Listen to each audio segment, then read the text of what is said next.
लिया, अगर आपके पास देखो भाई, पैसा नेक्सटर हो ने तो क्या बोला है आप एलविश यादव से एफआईआर भी फ्लैट बदल के बारे सकते में। हो, और इस चीज को प्रूव करूंगा। पर उससे पहले लड़ाई किस बारे में हुई, क्यों हुई, हम इस बारे में बात नहीं करेंगे।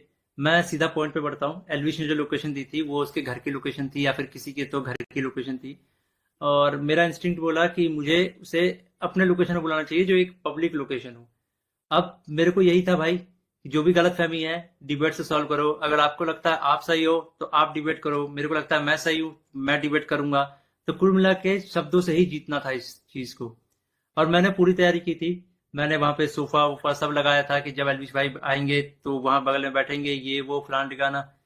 लेकिन जैसे ही वो आए, एक तो अटैक करना शुरू कर दिया, ऊपर से बहुत सारे बंदों के साथ आए। ऊपर से ये भी नहीं था कि वन ऑन वन फाइट हो, उसके साथ उसके कुछ बंदे थे वो भी मदद कर रहे थे उसकी। इस तरीके से मदद कर रहे थे कि मैं कुछ कर ही नहीं पा रहा था, क्योंकि मेरे को दो तीन लोगों ने पकड़ लिया था अगल बगल से। अब जब लड़ाई हुई, लड़ाई के बीच में ही एलविश ने मेरे को लगभग ये अपने घुटनों से नाक पे मारा, कई बार हाथों से मेरे सिर्फ मुंह पे मारा। और जब मारा उसके बाद उसने बगल से एक फोन भी उठाया जो दूसरे एंगल पे रिकॉर्डेड है, और फोन से मेरे स्पाइन पे मारा। और आप सभी को पता है अगर स्पाइन पे गलती से भी स्पाइन टूटता है तो आप जिंदगी भर के लिए लावारिस हो सकते हो, अपाहिज हो सकते हो। तो उसके बावजूद उसने मारा मारा। और उसके बाद उसने क्या किया, जान से मारने की धमकी भी दे दी। अब जान से मारने की धमकी एक दो बार नहीं दी, मल्टीपल टाइम्स दी। कम से कम जितना मुझे पता है 3 बार तो दी ही थी उसने धमकी जान से मारने की। और ऑफ कैमरा भी उसने कई बार जान से मारने की धमकी दी।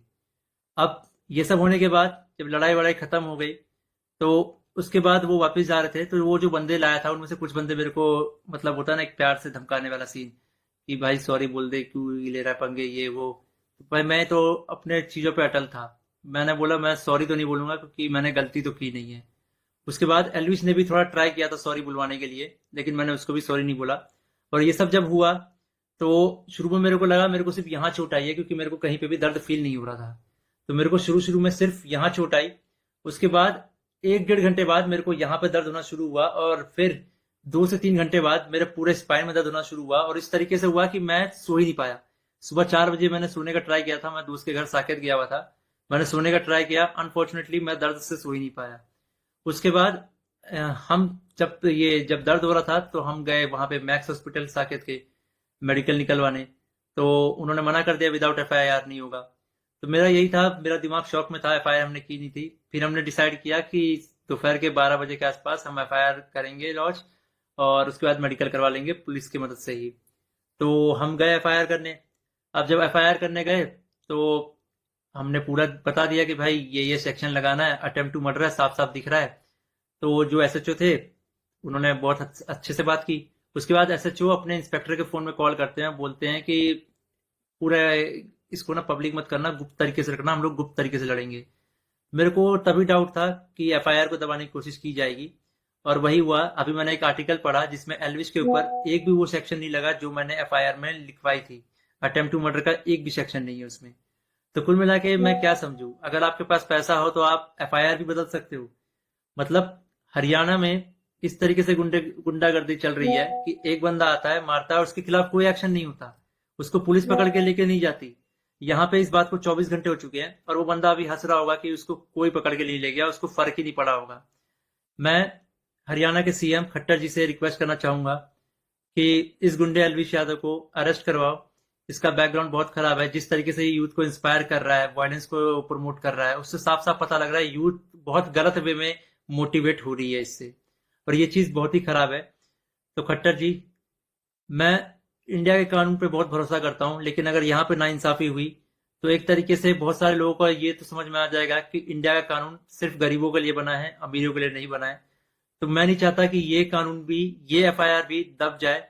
और साफ साफ पता लग रहा है दबाने की कोशिश की जा रही है इस एफआईआर को। अगर ये एफआईआर दबता है तो ये इंडिया के कानून की हार है।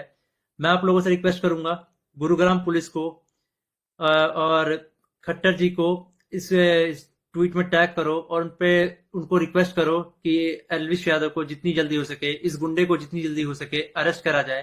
क्योंकि अगर कोई भी ऐसे मार के निकल जाएगा और फिर अपने स्टोरी में डालेगा कि भाई वर्क डन, तो खुल्लम खुल्ला यही है कि वो वायलेंस को प्रमोट कर रहा है और उसको पता है कि उसका कोई कुछ नहीं बिगाड़ सकता। तो एक तरीके से ये इंडिया के कानून की हार है। तो अभी जो मैं एफआईआर लिखवा के आया था, मुझे उसकी कॉपी भी नहीं मिली और मुझे लगता है मिलेगी भी नहीं। बोला तो वैसे सुबह मिल जाएगी, लेकिन आई डोंट थिंक सो, क्योंकि आर्टिकल में साफ साफ दिख रहा है कि एफआईआर के जो सेक्शन है वो बहुत अलग किए गए हैं। तो इंडिया के कानून का मजाक ना बने, तो आप लोगों से एक आखिरी बार रिक्वेस्ट है, सीएम खट्टर जी को गुरुग्राम पुलिस के ऊपर टैक्स अटैक किया जाए, ताकि ये मामले को वो लोग सीरियसली ले। इन द एंड अगर